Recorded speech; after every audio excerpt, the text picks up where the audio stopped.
Assalomu alaykum aziz tomoshabinlar. Bugun biz 2026 yilgi Chevrolet Lacetti haqida gaplashamiz. Lacetti nomi avtomobil ixlosmandlariga yaxshi tanish, chunki model ilk bor 2002 yilda taqdim etilgan va o'sha paytdan boshlab ishonchliligi hamda hamyonbopligi bilan mashhur bo'lib kelmoqda. Yangi 2026 talqini esa klassik ruhni saqlagan holda ancha zamonaviy ko'rinishga ega bo'lib qaytdi. Tashqi dizaynda LED farlar, yangilangan radiator panjarasi va silliq aerodinamik chiziqlar darhol ko'zga tashlanadi. Avtomobil endi yanada jiddiy va zamonaviy ko'rinadi.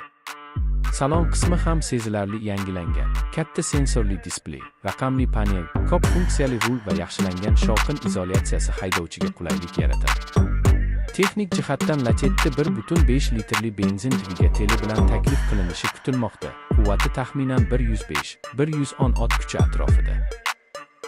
Bu ko'rsatkich kundalik shahar harakati va oilaviy foydalanish uchun yetarli.